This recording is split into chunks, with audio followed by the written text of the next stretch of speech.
Dùng lo hôn chia tổ trung lo ta xin nè phò cụ giờ niệm gì họ cùng giờ con dừng chia tổ trung lo ta xin nèวันนอสิลูเขาสิเกตูปืออีตู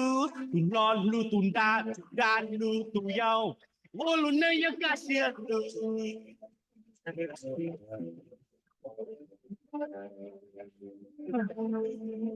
รู้เสียให้เดียกูอย่ามอง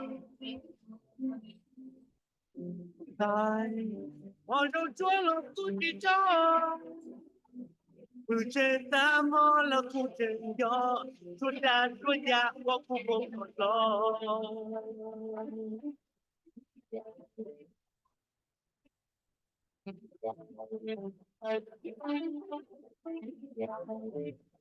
อีกก็จะตีลูจิลีของตุนนังท้อ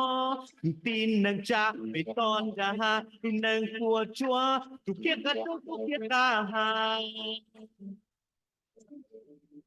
有葡萄干，我就放到老把坡，写节报写错，那得多太得，我路能有半地干耶耶。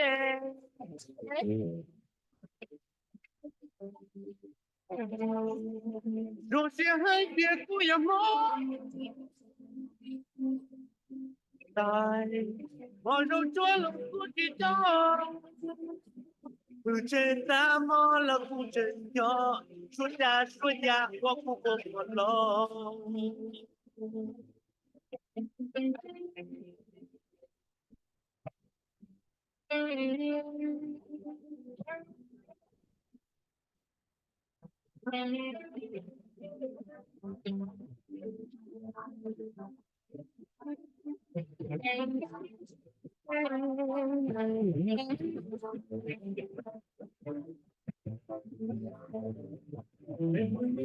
Phải mù nhỏ mong ngàn đu phía nhóm này cả ở Canada lòng du cụ ca có người muốn đẹp với nhỏ rồi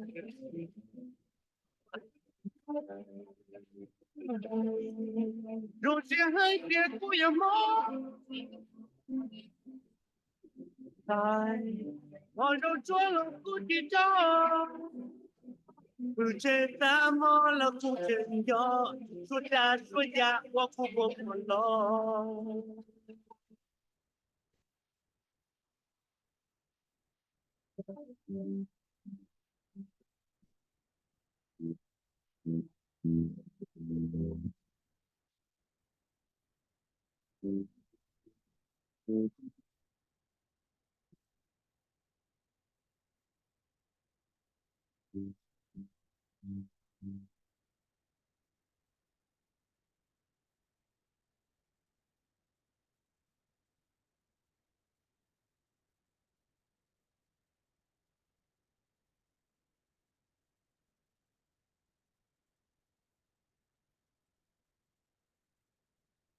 nhớ rong sai trong này chỉ có tên là thì họ thì cho chùa nhớ tao vào tao chế hai tiền có ta cho chế là giờ nhớ là tao học lừa là nhớ tao vào tao chế là giờ tiền nhớ là các bạn chỉ tao lúc nói giờ lúc Thursday lúc Bailey tiền năng够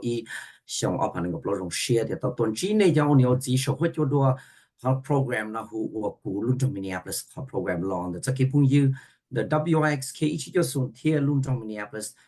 当年都用那了被到其他处会就那giờ ít họ mua cho lũ nhà họ luôn trong Minneapolis cha tàu bút đồ này chỉ có tên là trả tiền họ cho họ chữ sinhตัวchỉ thả cho cái ba chùa nhà họ luôn trong Minneapolis cho bây giờ là mình bị sinh nhiệt chỉ có tên là trả cho nhà tàu vào chế giờ thì cái chuyện nó bị thả số họ cho ít rồi nó thâu rồi này chú trọng là bị thả tiền khi cái lúc radio giờ cái chuyện nhà tàu họ lười lòng bị thả họ có trả chế này chứ chưa xí trả chế tiền khi cái lúc sao tông chùa nó bị thả lúc nào bị thả ở bây giờ lũ chẳng hành chấp là họ mua cho tua cha tài bút đó này cho ôn nhiều gì để sự họ chẳng chấp là do sĩ thả cho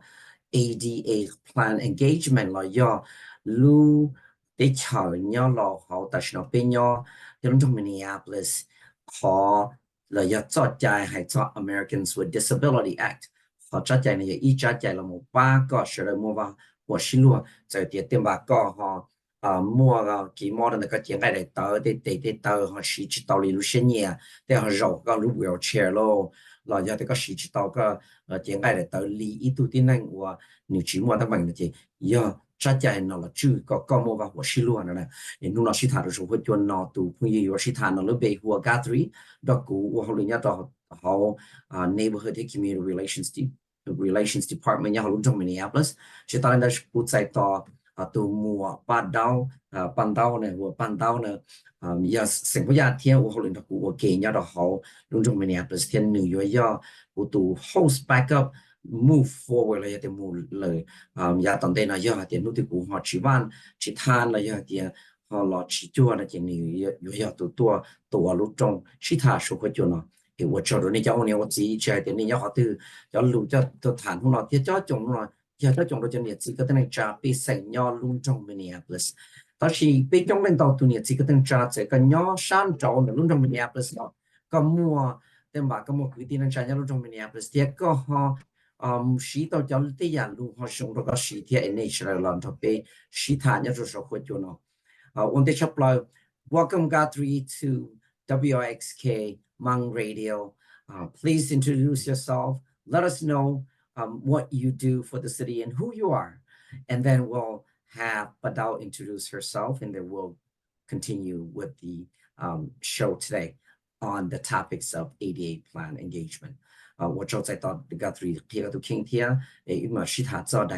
做在我做在 ADA 那现在的其他人那么高度我搬到你哈 introducing to 听天那在到你奥林什呢 Guthrie please introduce yourself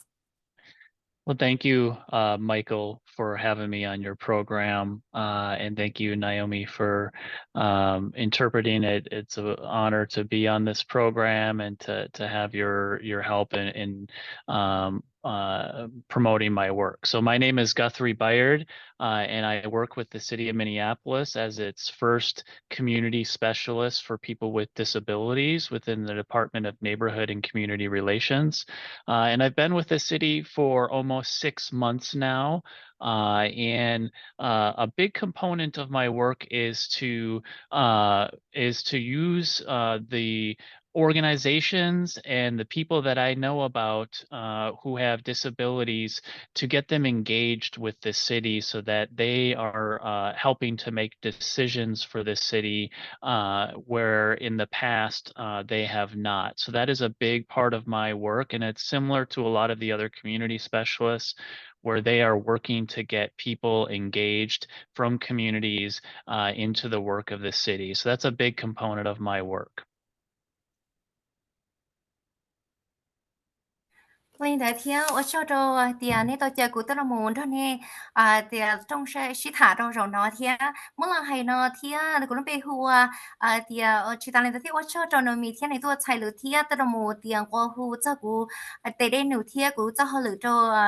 แต่ละไม่เป็นสิ่งที่สตูกับเราต้องหนอเทียบเป้าเจอเทียนแต่เราก็ไม่หัวว่าการตรีบายเทียนกูอยากตัวว่าเราโมชื่อเจ้าหรือเนาะตัวจอรุ่นลีน่าเลยกูอยากตัวเราโมป้าชื่อเทียนเทียนจะเก็บป้าอยู่จะจะนึ่งว่าจีเตา ADHD เนาะเทียนไอ้กูเราโมชื่อเทียนเราโมชื่อเทียนเทียนจะเก็บป้าจะจะนึ่งว่าจีเตาจะโมlà mù nãy giờ cho học bé luôn trong nó thì còn nó cũng giờ hay thì khó chứng chính chấp tới cho học bé nó nhưng thì thì giờ tới đây nữa và chứng chính chấp tới nhưng thì bé giờ là một sáng sớm cho lu rò nó thế chơi giá ta là và khó chơi tư và chỉ mua cái bát chùa cho nên và chỉ tàu nó mua xí lâu đi thì muốn cả nó thì bé lu hồ lưỡi giờ bé chỉ tao muốn chỉ cho khó chơi tới và thắt chơi tới còn nếu mua khó chơi mua lọ cho nên và chỉ tàu thì này Thank you, Guthrie. And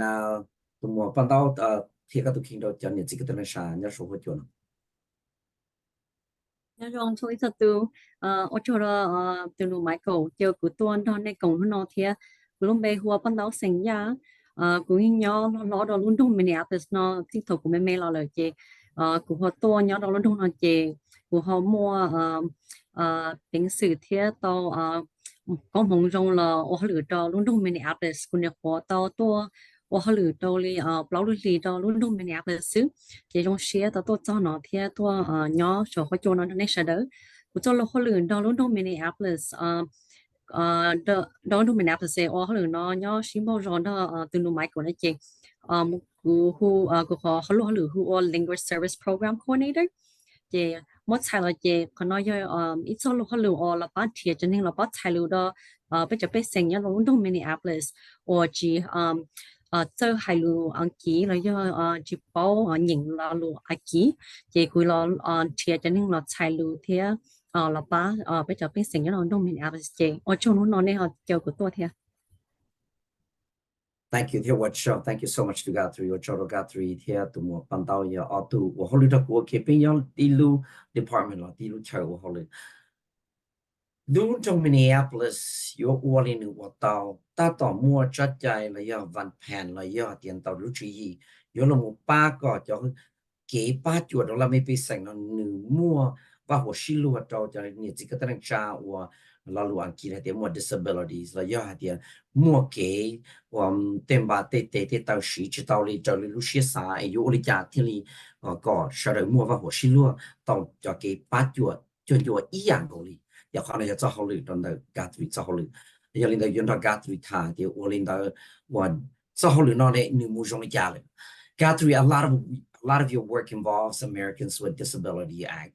or ADA. Can you help us understand what that is? Guthrie cho họ lựa có uwan nó nên một chuột cho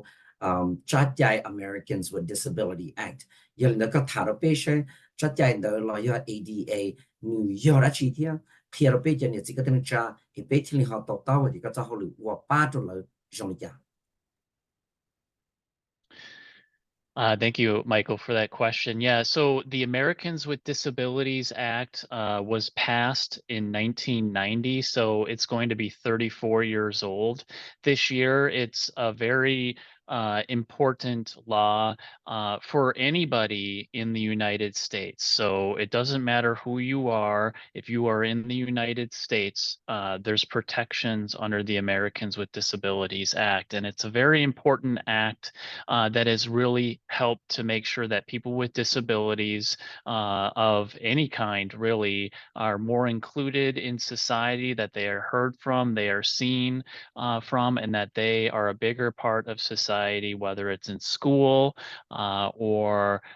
in our offices, on our buses, things like that. And being the city of Minneapolis, it's a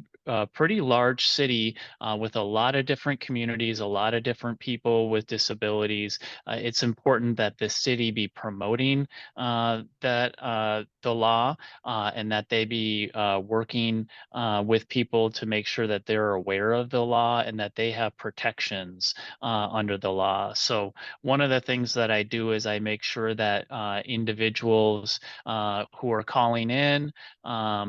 through 311 or calling me directly, that they're aware of their rights under the law, and that I work with the right people at the city and across other organizations to make sure that those protections are covered. Lina thiếu ở trong mày có là lùn không có do ý là lùn chuyển kiến cưng gầu đi thia muốn là hay so chắc chắn là tương tự tôi chỉ cho trong ít chiếc cho buổi cho chào lời thia thia này cứ tờ mua bé cho blog lúc xong cho xong nó lời thia này giờ hay sao nó bé sao chạy nó đi hay sao chạy chuyển kiến chấp lời đi sao chạy nó luôn trong phủ cho nó một chỉ cho thông lời luôn thế nó giờ rồi giờ có nhau để chờ America nó xứ nó này giờ chị sao chạy này nếu sao chạy thì nó một thì thay cho nên một chỉ tàu lấy hết thì lời cho ADA nó này giờ sao chạy nó lớn mua cho một chút gì ý vì hay thì cho nên một chỉ tàu cho hay thì hay nên từ lấy cho hay thì ý tôi nên từ chỉ tàu có luôn lên luôn là từ luôn đó nó cho bòn cho bao hay thì nó còn nói thiết chứ hay nhất là tàu bắt tại chứ hay nhất là tàu la lụa theo họ lửa không cả không cầu rồi lấy thì tàu actually check cần tàu lâu lấy cho thì thầu này chạy bà nó mà đi ra chạy nó những sĩ thông bài li nãy giờ cho nhau nhau hồ tích thì mình cả nó xí chỉ tao lên đấy thì việc thì luôn trong mình plus nó nên lo hành lý việc thì luôn rồi nó cho nên tao tù nhớ nó chỉ hay nên từ nếu như họ lo hành chị cú lúc họ lử chị chứng chính chấp lời thầu giờ là mấy bé sừng là hút tôn cho cụ thả lấy giờ tiền là hút tua bé ý tôn cho cụ thả nó khó cụ yêu chữ tô tranh tổng thia sân nở cho là sẽ được bao mà những việc thì sao cả là bao sao là chạy ôi giờ thì thấy thứ nên từ này chỉ tàu lấy giờ thì nên mua chỉ tàu là ya thì chỉ tàu nó nên bố sai thìใจnó mua thì ya thì thay nữ tàu ya và nữแต่nữ tụi khanh và chỉ tàu này ya thìเขาnói ya có chính chính chấp lâu biết sáng và hú thì cả là tao thì muaใจlà mua sẽ chỉ cho lỡ thì thay lỡ nữa này ya Guthrie, I have a follow-up question to you. Disabilities can be physical or mental. Can you elaborate on what mental mean and what does that comprises of so that our listener have a better understanding of people understand what physical is, but mental, what does that include? Can you share that with us? Gay more disability gay chỉ dùng cho lý sẽ xả ra ấy chủ mua vào cái xí luôn nó người họ giờ thì trong đấy lúc kế chứ ta chỉ trong đấy yêu cho cái xả cho cái nhiều xe cho cái mò lưỡi thì là họ nên họ chạy tàu đi chạy có thảm gì họ nó có bây giờ chỉ cái tên là trả những số vật dụng này thì tao Thank you, Michael, for that question. I think that's a very important question. Is that I think when people think of disabilities, they think of somebody in a wheelchair or somebody using a walker or a cane. I think what people need to know is that what is covered under the ADA for disability is very broad. So it could be things like depression, post-traumatic stress disorder. It could be bipolar disorder or schizophrenia or obsessive compulsive disorder, among many others. And so anytime really you feel like you are being discriminated against because of a condition you have, a disability that you have, and that it is creating a barrier for you to create a business or to be employed or to be at school or to use the city bus or the park system, anything like that. Those are the things that we want to know about as a city so that we can work with you to make changes so that you feel more included and are more included within the city. Vì nó thiếu cho mấy cậu có nung là lục có như họ ý là lụa chuyện chén chập lời thia sau này ta thổ biết nó thì tôi nên tư chỉ tàu nó mà bị xã sẽ cho nên uổng nữ chạy lâu lo nữ tổ bàn thì lo lấy giờ tiền này xí lúc qua cỡ một kế lo thì giờ này nó thì khi cho nên bao thì sẽ chạy ADHD cho nên chỉ tàu nó luôn sẽ chạy nó mà là một thì thấy cho nên uổng nếu mua cái sao xía lo ý tôi nên uổng nếu mua post disorder lo lấy giờ tiền nữ mua bipolar lo lấy giờ schizophrenia lo lấy giờ thì giờ cái mua cái này nó chỉ khá chỉ hú cho họ lú lứ lời ya thì rồi nó cái chúng sau cho nó ít nên quân chỉ tàu cho ya nó khi cho nên bảo hay thì chắc chạy nó thì cứ mua chắc chạy cho một tí thay rồi cho nên nó này thiên là này rồi cái thầu là ít nên tư là muốn chúng sau có vì có chắc kiểu có chỉ tàu nó là chỉ hay thầu có giờ một ilu la lụa giờ khi ilu la lụa lô lấy giờ thì có giờ một chế cho la cả tư lấy giờ có giờ một cần tao xí lúc bà chơi bà cho họ biết luôn rồi nó một xí tao lấy tiếp hai tiếp giờ rồi nó ấy giờ thì luôn dún cho con này thì cho nó cho biết sạp bao biết sợ chỉ họ luôn trong nó xa còn nét thiệt cho biết thiệt này là một sao la cho biết ấy biết thì là giờ bỏ tao luôn cho con nó thiệt ấy biết giờ là một gì cho giờ tờ nét cho tới mình ở đó chỉ xin tới thiệp bé thì là bao giờ lòng giờ chỉ họ cho họ bên lòng trong nó cho nè. Guthrie, thank you for that additional details. Awesome information for people to know. Guthrie, Guthrie, so what does the City of Minneapolis ADA Action Plan actually do? Minneapolis, và nhớ họ luôn trong ADA Action Plan là họ kia cho họ luôn nhà bao nhiêu gì cái tên là trả biết số hơi chưa. Thank you, Michael. So the ADA action plan is a plan that tells people in the city that the city of Minneapolis and its programs and services comply with the law, comply with the ADA, and even beyond that, that we want to make our programs and services more usable, more accessible, and available for people regardless of their abilities. So it could be physical when it comes to things like the City Hall building or any other city buildings being physically accessible, or it could be digital, so our website or the 311 app, things like that, or any forms that people would fill out for city services or programs. So anything. Oh, I'm sorry. I think I was muted there. I apologize. You did. It's all right. So the ADA action plan is a document that tells the city that we comply with the ADA, the Americans with Disabilities Act, but beyond that, that we want to be a more inclusive and accessible city, and that we have a plan to do that. And so it really addresses every department at the city, and every department is included when it comes to what they will do to be more accessible. So it could be physical in nature, like the city hall, and making sure that that's more physically accessible for people who want to come and go to city hall, go to city council meetings. It could be digital. So for people who are using our website or using 311 to file a complaint, that those are accessible for people in language or based on, say, a physical disability and how they interact with their phone or their computer. Or, it could be something to do with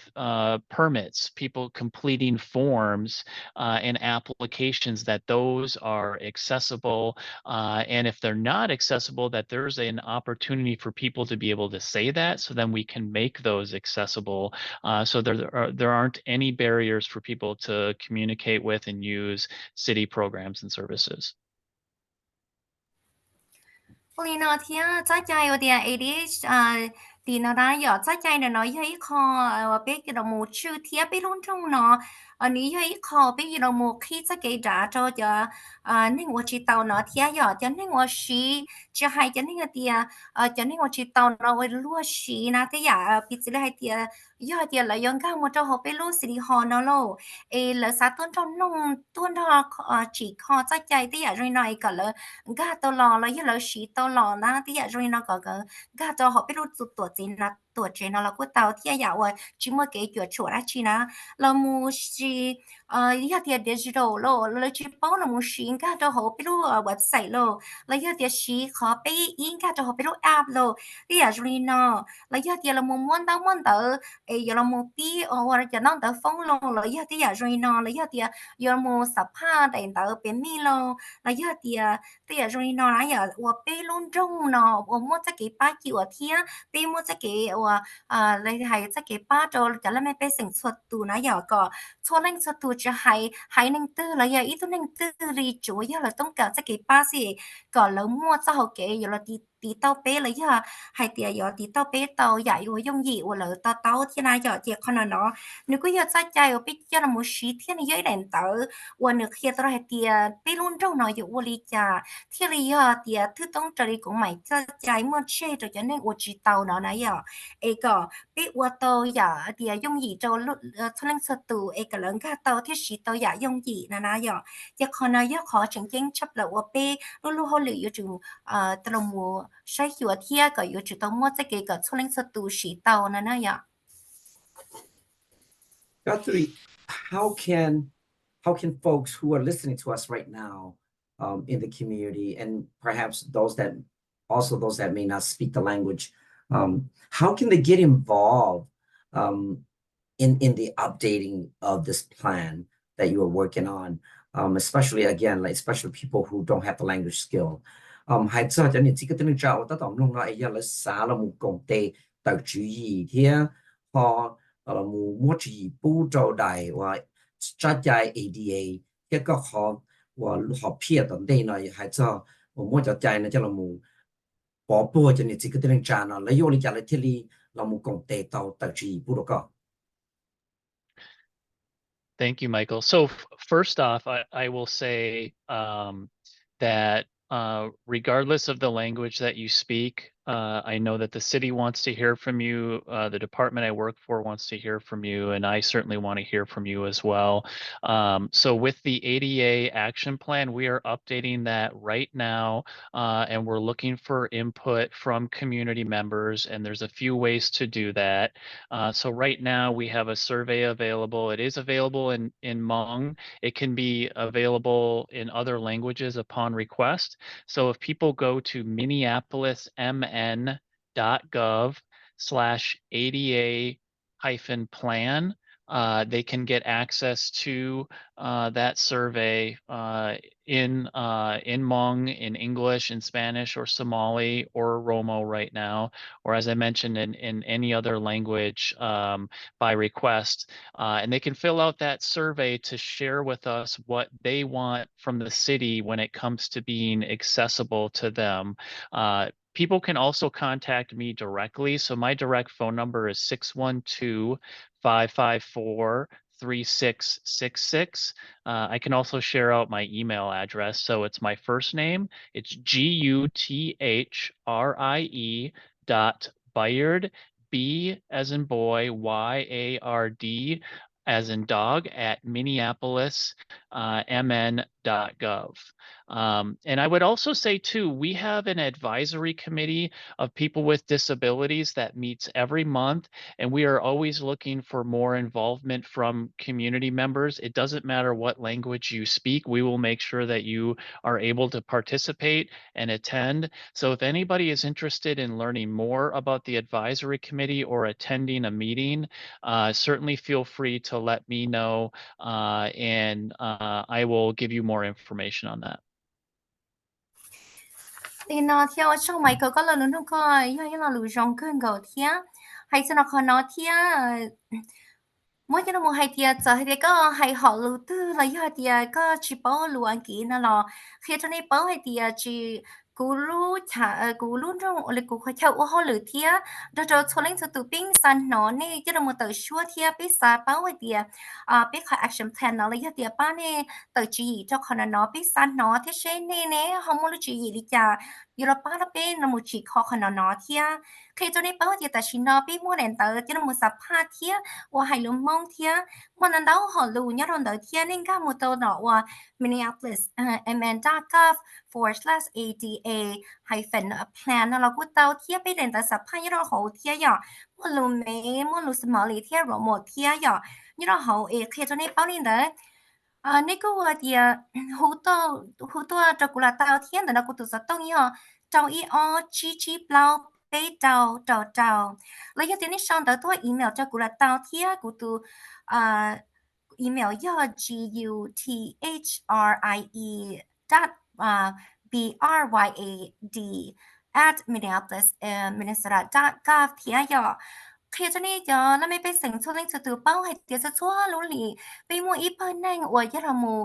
ตัวชั่วเจ้าอย่านอเที่ยวไปเลยชาลาชิถาเที่ยวตัวจีปีต่อใจกันแล้วไม่เป็นสิ่งชั่วเล่งจะตัวละมู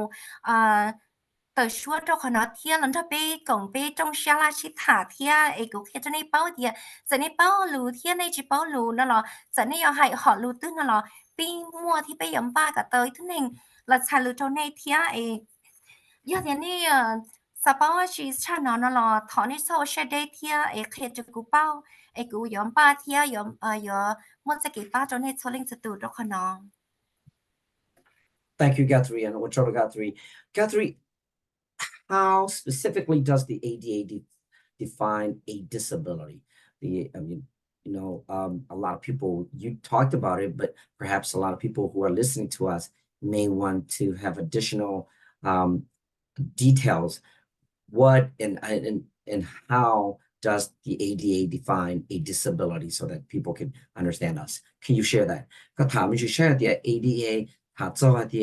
disability 了要给我你要好做家的都能也该的都好，不容易家的你天下一都能我有主刀，莫做见人讲不懂你，那不大家谈到的，你的确要你见爱的，但是就是得要有这个有些这个莫里呀，等门莫忙做有如把你上家庭来谈就可能不对。Thank you, Michael. So yeah, that's a really great question. So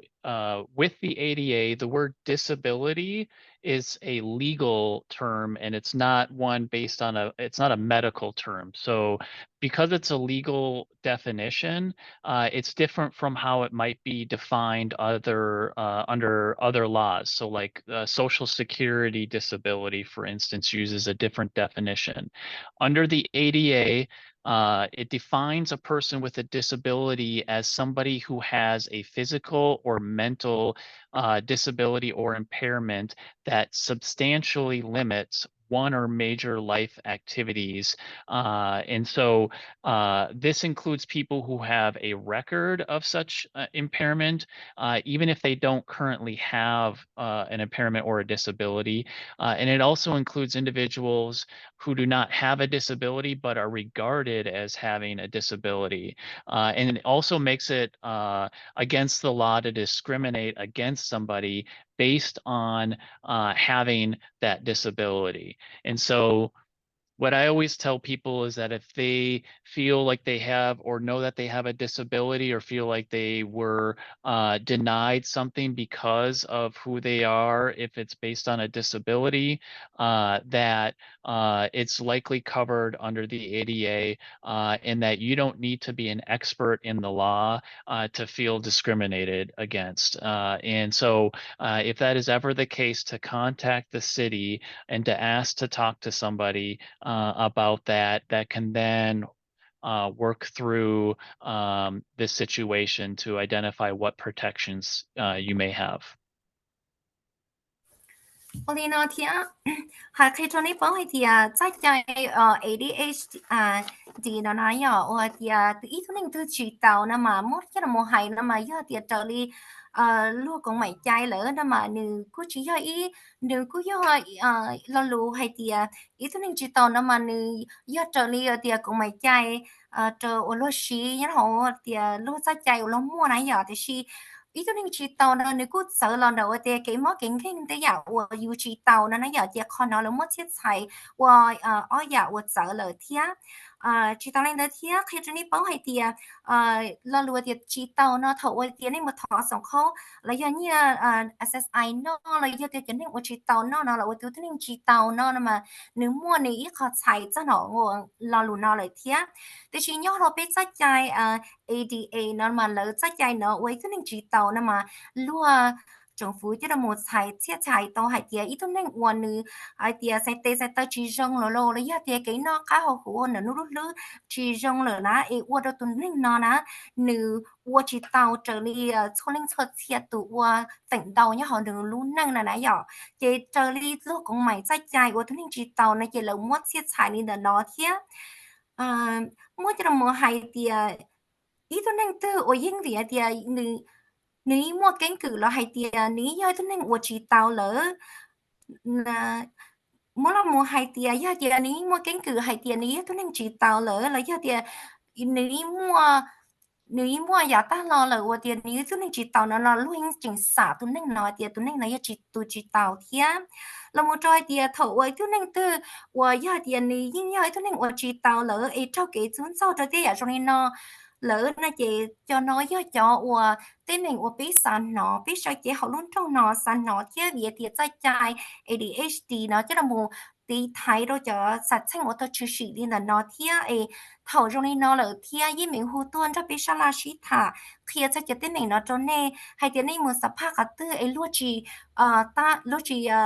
trở đi luôn chỉ bù là giờ luôn chỉ cho chạy cho nên trở đi khả năng một thằng tên là nên cho cái chúng trong nó thọ này như mình hút tuân cho biết thải bây giờ tao cá tao lựa cho con nó một số rồi sửa thế sẽ cả tư ya cả tia thế sẽ bấm một cái đi thải chỗ này nè ya. Thank you so much. We will take a short break. You'll be right back in about 3-4 minutes. Nhà chỉ có tên là cha bên mà đã làm chi này ít lên nó bên một xóm nó ý ra ya xuân gì bên mà đã làm đồ hồ WIXK chỉ cho xuân sau đó mà một học tiếng ok.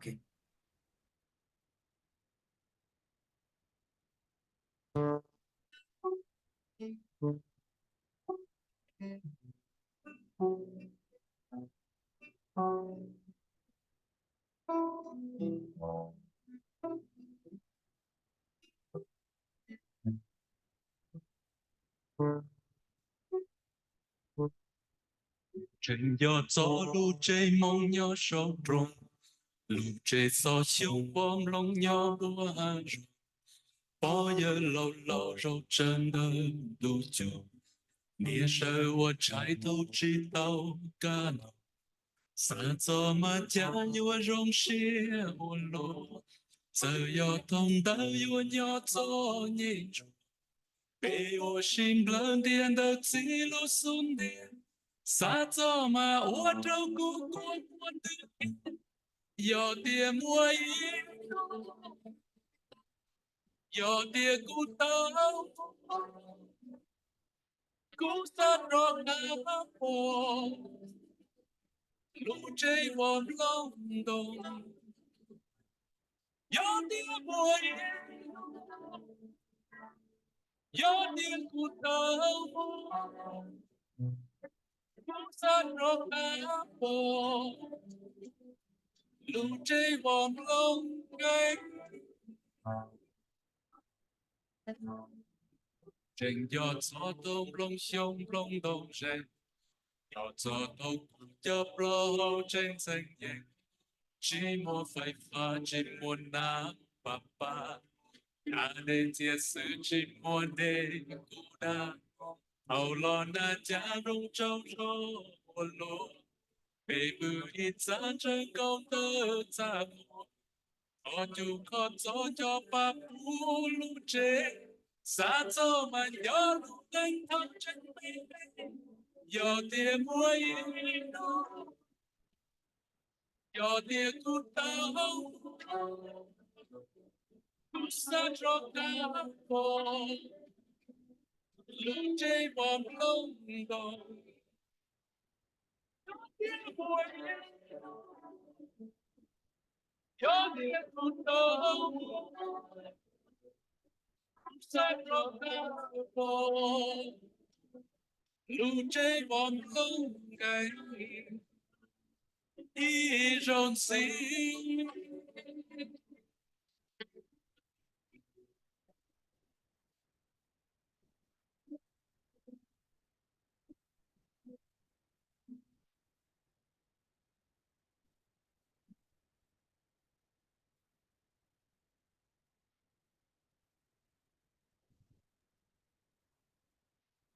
nhớ rong ra cái tên là cha đó là chỉ thản đùa bé chỉ thản thôi Guthrie to the city of Minneapolis hay cho sát chạy là một chú phụ còn nhiều cái tên là cha chỉ hay tu tiếng ngày này tới mua lý cha là do thì dùng mua cái nhiều xe cái cho xe lý cha ấy họ chỉ mua bằng xử lý tu nên chỉ mua gần để có sẽ được mua vào hồ xin luôn cho họ luôn trong Minneapolis cho cái ba chỗ là mình bị sẵn và đặc biệt chỉ thản đó Guthrie là một tàu ít ra là chúa ở bên cái lũ của chúng nó Guthrie đó. Welcome back. We took a short break. We're back with Guthrie from City of Minneapolis on the ADA action plan. Guthrie, you said that the ADA covers jobs. Does that mean employers need to make accommodations for all workers with disability? Có tờ thả giá tận có tờ thả tiền ADA là giá đại chỉ sát chạy là một chú phụ sai số cho nên cái tình trạng này lúc hiện tại là chỉ trong lý và lý lăng để tụ nó như là một chỗ chùa cho cái u họ lụt thiên ô lý họ nó bảo thay tàu hay tiệt cho chùa lu sẽ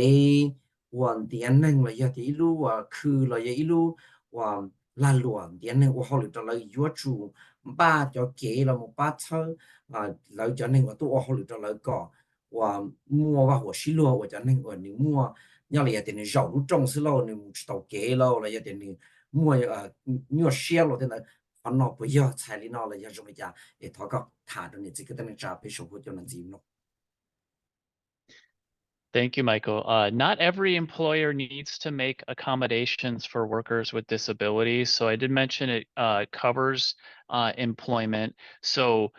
for employers where there's 15 or more employees, they're required to provide what's called reasonable accommodation. So if somebody makes an accommodation to make it easier for them to do their job, they have to at least listen to that accommodation, but they don't necessarily have to make it. That's why there's that word reasonable. And again, it's for employers with 15 or more employees. So an accommodation, again, could be a change to the workplace for that person, some of the functions of their job, what they do, and the way that that job is done. Or it could be even before they're an employee. So it could be while they're applying for the job or during the hiring process. And I mentioned that it has to be a reasonable accommodation, which means that if you run the business, if you own the business, it can't be an undue hardship for that business. And what that means is that it would be it would cost a lot to the point where it would negatively hurt your business, or it would be difficult to support because you don't have the staff to be able to do it, or the other factors are, that, it would change the way that the business conducts business in a way that makes it different from what they had intended to do. And it is on a case-by-case basis. And the expectation is that every business, they try to meet that request, but they can document when they can't make that request, and explain that to the employee or to the person who's applying for that position, why they can't meet that request. Lina thia ở trong mấy có nung là luna thia khi cho nên bảo hay thì chỉ do hay thì cho lúc lúc họ lử ni ở chỉ tàu lòng lử cho cái nó nhỏ cho do hay thì lúc họ lử nó do thì nếu mua linh的cổ chỉ nâng trò sầu họ lử lỡ nó chỉ lỡ do hay thì này tàu là một thọ cả lỡ lòng làเขาcho họ lử đỡ thế sẽ chỉ bớt tàu nó nhỏ thì con nó cũng yêu khó thiết thì xin cho chúng thì là lừa thì xí bột tàu là yêu thì sẽ là của cả lồng là giờ thì con nó cũng yêu khó hoặc là yêu chúng tôi chắc một lưu thì sẽ tôi nên ngồi nữ chỉ tàu nó lỡ nè thế sẽ bây giờ lỡ bây giờ lồng tôi còn qua tôi nó cho họ lỡ cũng yêu lồng này thải thì sao còn nên sa còn nè hay còn lỡ lồng đi cha thế sẽ chỉ là chỉ tài ở trở đi nè hay nè giờ因为领导白天时了落地时不到ที่เสียนะนะยอเจ้เขาก็เลยลงโตเจ้แต่เราก็ยอลงโตเดียเขาเช่าโอ้ห้องหรือโลเจ้าห้องหรือในอ้วนเดอโลแล้วยาที่อ้วนได้ในปีมือสับผ้าอ้วนเจ้าห้องหรือเดอแต่เราแล้วก็ยอมนวดเดียที่เสียอ้วนได้ไปใจในเราในจิตเราอย่างนอนไอ้ยังในนอนไปยอลงอีจานนี่ที่ตัวอ้วนหรือต่อตัวไปร้องกันนะยอthì rồi nó thì ta chỉ cho căn trọng là lúc của hai tia chỉ bữa tàu chỉ bữa nhỏ thì rồi nó mà khi cho nên bảo hai tiaวันได้ลัวนี่เราโมทอก็ลัวยังโมคอลูกแค่อ้อห้อหลือเด้อแล้วยอดเดียก่อนนี่สีเตาโดยอย่างนี้ว่าสีเตานะโมอ้อห้อหลือด้านหลังนั่นมาแล้วยิ่งอยู่จุดตรงมั่วจะเราลัวเดียก็จีช้อนละโมอยู่ชัวโจแล้วจะเก๋เดียก็ถ้าท่านเนี่ยนันเตายอดเดียเราอย่าโมลงแล้วยอดลงเขาแค่อ้อห้อหลือนอนนะยอก็จีช้อนหยาๆจะเราต้อนเลยเทียแล้วเชียเดียปุ๊บมั่วได้จีเยอะว่าจะรัวป้องรัวเขาจะอ้อหรือเด้อป้องลาป้องหลัวโลแล้วย่อยเตียปุ๊มาได้เตียละชีว่าเราเลยจ่อหน่อยเลยย่อว่าชีเตาจะลีเนี่ยเราลุทอเลยเทียก็เรามูเนี่ยที่ชีเตาที่มูอ้อหรือเราเขาเทียนะย่อเจเตียจงนอไปเลยย่อมัวจะเราลู่เจอลีลู่จะก็ไม่ใจเที่ยวลำอัวเที่ยวชินจะกันจงจะชวดจงหนึ่งเจอนะย่อเจย่อหลังเด้อเที่ยวแต่ชีลู่เขาจะอ้อหรือนอนลู่หิย่อ上当的去做肉呢多几了呢海里家路也上当的去里要点路我知道这里那家路汤那了路也上当的去点哦英里的家ไปเที่ยว我知道这里呢ไปเที่ยว里ลง kho chỉ tao biết cả chờ là lụa nó là giờ chị thì giờ rồi nó thia thì rồi lấy nhận cho nên thả thiết khi nó nè thì giờ về thì giờ là tôi chỉ tao thia Guthrie, many buildings were around before 1990. And for those buildings that were around before 1990, are they not required to comply with the American with Disability Act? Một năm tàu cho phát triển lâu và chỉ mua vấn đề và xong一切就不做教，我哋就发展了呢，老婆就这了老了去，那呢就发展了呢，老婆有主我这里扎在 how Americans with Disability Act here. Thank you, Michael. That's a good question as well. So we have been talking about the people within the building before, and now we're talking about the building itself, which needs to be accessible. And I think there's a misconception, or you might hear people say, well, the building is so old it has been grandfathered in, and that's not true. There are some exceptions for buildings that have been around a very long time, but they themselves need to have been accessible under the law when the law was passed in 1990. So if it had shown that it was accessible to the law back when the law was first passed, it doesn't need to make any changes. However, when there are things that are changed with the building, a lot of times buildings need to be renovated, they need to be fixed, they needed to be added onto. In some cases, they need to be completely remodeled. At that time is when it needs to then be in compliance with the current standards. And so one of the exceptions would be, or one of the examples in which you would not have to make changes. So in the 1990 standards, it allowed certain light switches to be of a certain height. The newest standards lowered that height requirement, but if you don't make any changes to those light switches, they can stay there. You don't need to make fixes there. And so I think that that's one of the issues, is that people think that since the building itself is very old, they don't need to be in compliance. But if they make any changes to it, then they need to be in compliance, and knowing what the law is can be very confusing. So that's one where if you contact the city, we can talk about what it means for your business or for the building in which you work in to be accessible. Lina thì ở trong máy có lần nó có gì là lưu trình chén cần đầu tiên nhớ căn trong thì bà ta biết là một thả ra thì cho nên 我要好路多钱的那样，但是那呢也别好了么弄，这那外地路多钱的呢，我哩那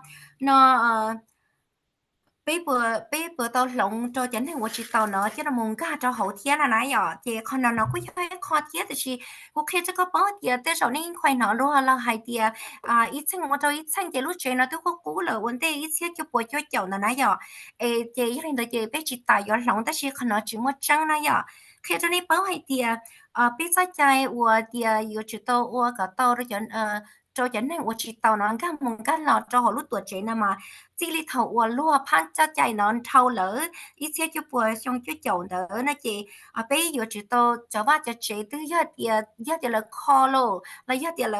là một chỉ đua ít to trẻ đỡ chắc là một cho chỉ kho đua là lúc ba lúc trẻ nè là giờ lúc tuổi trẻ nè rồi chị là giờ chỉ to pan cho chạy đỡ có trời đi lúc chắc cũng mày chạy ô là một trẻ nè nãy giờ giờ còn nó cứ giờ ít khó chứng chính chấp lời thế là một cho hay thì mua bị sự là hay thì thầu ít chia cho bố cho chủ ý nữa là cứ mua cho hay thì cho tính uống này tờ tính này giờ lúa lúa cái thầu này tờ tính này nên ta tính tờ tua tính thế nào này giờ thì còn nữa mà lúa chắc còn ngoài chai mà giờ chỉ tôi giờ xia lên được chi tiêu yên này giờ thì khi mà nhớ đâu họ tiệt ra chạy ở chia nó trong cái phá cầu nó này chị là ra chạy hay tiệt chỉ ta rồi chia một đến tới này cho cái cả lu thầu nên ta tính là nếu như họ bắt cho gì insta cho họ chỉ ta mất cho chia nó là có tao này giờ chị như hay thì này chỉ lỏng nó chị này chỉ ta ở lỏng khó ý đấy chỉ ta chỉ này lỏng lớn này chị này chỉ to lỏng còn này lúc tuổi trẻ đó trở đi luôn cũng mày ra chạy ôm một chế thiên luôn chứ nó nói vậyยิ่งวินเดอร์เที่ยรีสากลนี่ที่เราหมดที่ต่อไปรุ่นเจ้าเนาะเที่ยไอ้ปีที่มันได้ต่อการต่อเลยเที่ยใจมุ่งในจ่าจนนี่นะเนี่ย Guthrie, when people feel like they have experienced discrimination based on their disability,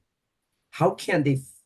file a complaint with the city of Minneapolis? What's your thought on that? Can you provide some resource? If they want to call you and share that information with you, can they do that? Or if they needed to speak with somebody who speak Hmong, do we have option for them to do that in the city of Minneapolis? Yeah, thì cho nên chỉ có tên cha và lỡ lần trên tàu lại tụ kinh hệ tiền lỡ trâu chúng cháu lò vì tiền lỡ mua nên sai tàu lỡ vì tiền lỡ tiền cái để nhau là tiền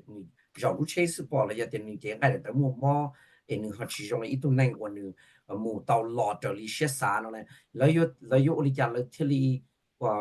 tàu thọ tàu nên quan tâm tới phong cho nên dùng đến tàu là giờ thì cho chơi và họ dùng đến tàu và giờ thì là hú con nó bỏ lại và biết bỏ mua cho nên hay lùm mong người giờ là chỉ bao lùm mong người là họ hú tôm mua thọ kỳ ba là xong nó xong tới phong cho nên và giờ cho chơi là lùa và là giờ chơi họ lùm và tàu尊重了việc thì là chơi ai đến tới dùng đến tàu. Thank you, Michael. Yes, people can contact me directly. The best way, though, to file a complaint based on a disability or under the Americans with Disabilities Act is to call 311 and they will work with you to get somebody who speaks your language to be able to write down your complaint, and then I would find out about it to be able to help as a city staff. And so the complaint could be physical. So as we talked about, it could be, say, a lack of a wheelchair ramp or some other physical disability where you can't get into a building. The doors are too heavy to get into, counters are too high, or other items are too high. It could be because you were denied a benefit or a service through the city because of a disability, or you had filed for an accommodation and didn't get that accommodation and you want to file a complaint because of that. Or it could just be that you want documents. It could be applications or other forms that are in language that aren't in language, or you need them in some other format. That those can be requested through 311 as well. Or it could be if you need a sign language interpreter, or again, some other interpreter for an event or for an activity, calling 311 will make sure that it's documented and that you get the support that you need. Oleh thia ở chỗ mày có là luôn không có thia hay cho nó còn nó thia ya có là mà hay cho nó có này là mù cho cái chuyên sâu thia bây giờ chạy ở ya thia ấy đi nó thia này hồ rồi tôi sẽต้องไปý là tao này hồ rồi cũng là tao thia thì chỉ thằng này đó là thà này chỉ lấy mỗi thứ này nó đỡ thia giờ là mù cho này thia là mù chia từ này ở hay này họ lù cho nên thia ba này bí ở nó đỡ cho cái chạy ở phong thia hay cho nó còn nó chỉ thuần đỡ chỉ biết chạy nè cho nó đâu nè phong nó thia lúc giờ muốn đầu đỡ chơi thia ấy cú là có chơi thứ này giờ tao chạy nè chân đỡ nó thia chỉ hay cho cái chúng sau rồi tiền nên cả chỉ tàu mù nè chỉ mất để rong tàu ấy nên cả chỉ tàu mù cho nên lâu chỉ tàu nên lúc lâu nữa cả mù cho họ lúc tuột chế là giờ là do hai tia nên một số họ lúc tuổi trẻ lúc trong sát thiên nữa nữ xe đâu nên trong này là lo lấy lúc ở trong nhà nhà nên chỉ tàu nên nên do nên chỉ tàu nên khi chỉ tàu lúc ở trong đó lo là do hai tia nên một sắp hai đây đó chỉ nên một sắp hai cho là thăm bà chắc cái ba chắc đó cơ là chỉ cả một đó nè vì vì hai tia nên do nên chỉ tàu lo là do tia rồi nó là nhỏ tia con nó quay do khó thiết giờ tia nênวันนั้นตอนมูยอดเดียในปอตัวเดียลัวจีลัวจีลัวจีนท่านี่ลีนี่ตั้งตั้งเดินนอนนี่มิงชักการทั้งเลือเทียนติดต่อกูเทียคอนนอกูยอดคอโอกูยอดป้าตอนนี้เทียละมูจอคอนอมื่อที่เรามูไฮเดียยอดเดียนี่มวนตั้งมวนเตอทื่อจะให้ในหอลูนี่ต้องการนี่ยิ่งมิงคูจอเลยเทียในฮูโรปีnhớ đâu nữa nó thì giờ tiền này tôi nên ua tiền tệ xứ nó là bên mua phải chờ tiền tệ rồi bên nhiều tí tao có tới tôi nên tiền tệ cho nên thì rồi nó giờ nên mua tệ cũng xong thì cũng chưa chi nên saoต้องการtôi nên xài lừa lấy vậy tôi nên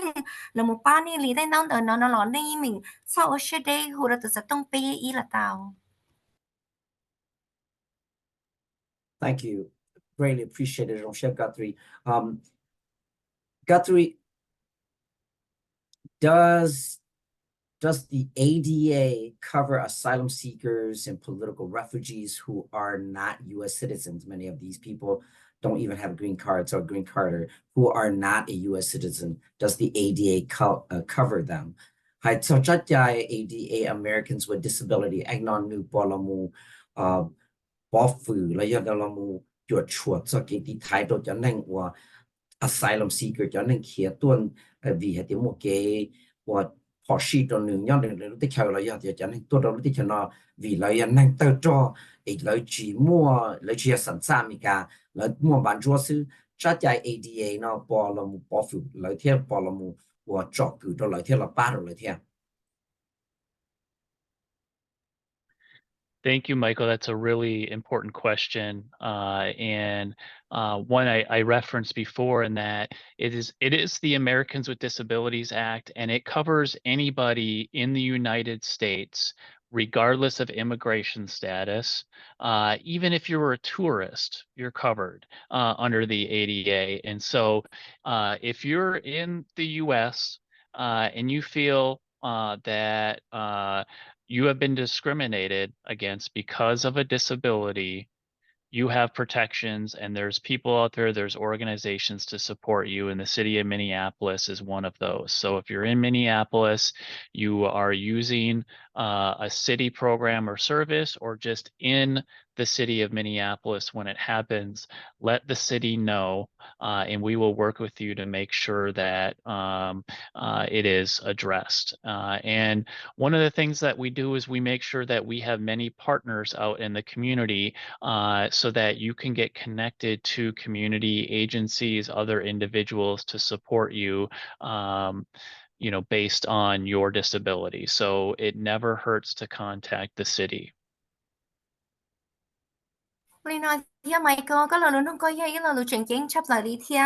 mỗi lần hay cho có bảo thì do cơ ra chạy nó ở do thì ở trên này chỉ hay cho nên我mua sản phẩm là do thì tụi nên chỉ mua sản phẩm là do tụi nên我ตัวยี่ได้เธอซื้อชัวย่อเตียนี่เอาได้เธอมีการเนาะไอ้ยากันเช่นตัวไรเตียก็ยังเจ้าเก่งจนเศร้าหล่อวีเตียก็ยัยตัวนึงจีเต่าเนาะคือตอนนี้เป้าเตียไปลูกของเขาเนาะเลยเตียไปรุ่นจงมันเนี่ยปลุกเนาะยาเฉยเจเที่ยวยังมั่วจะกี่ป้าตอนนี้สัตว์ทอก่อนนี่หูตัวเคจะไป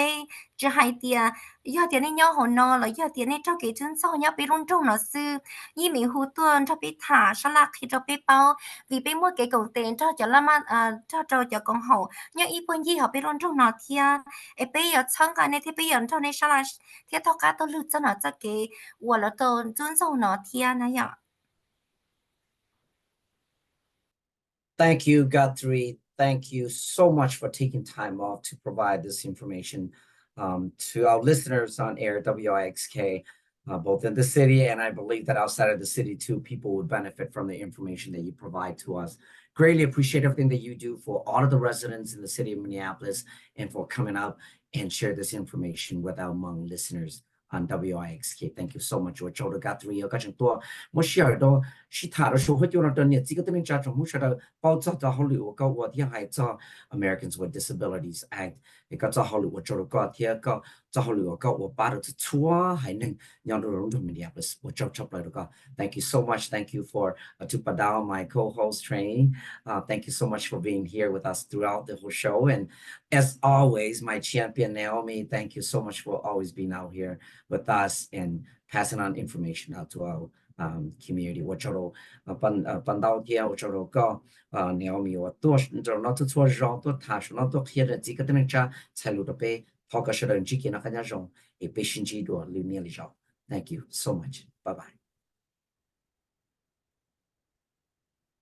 อันนี้这个等于家就能从零到多好，是谈หุ่นนอ说或者 WIXK 就老少哩เนาะ但是呢ออมงที่จะตัวฟัง了 New Thursday ลูกไปลิตีนั่นก็อีเอาพันก็เปล่ารงเชียนจีเนี่ย说或者ลือเนี่ยเลยเราไปมาแต่ก็星期天กูให้เราลูกชิดกันเลย是错路里 New Thursday ที่อี天 New Thursday ที่เป็น的是错路里头二等大树กู有多人说或者世界龙中 Minneapolis 叫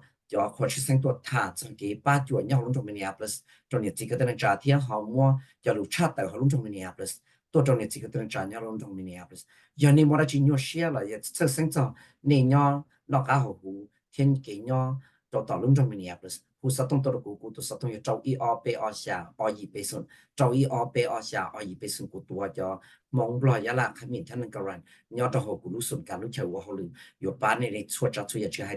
จะตำรวจจะว่าเจียอจะเกี่ยลานลัวจะเกี่ยกันเตามัวเขาถึงชอเชียเขาชิวันนี้ป้าชอตาชิเกี่ยเชียกูสัตว์ตัวกูยากูจะชี้ยากูจะหัวลืมแล้วกูยังไม่ได้ทอมจ้าพอก็ยากูว่าจะนั่งอยู่ลำป้าตัวนี้จะเนี่ยจิกตัวนี้จ้ากูตัวสัตว์รัวยาเจ้าอีอเปอชาออีเปสุนเจ้าอีอเปอชาออีเปสุนพอก็เฉลิมจิกนะขันจะรงชินชีดัวหรือดูเชีย我讲。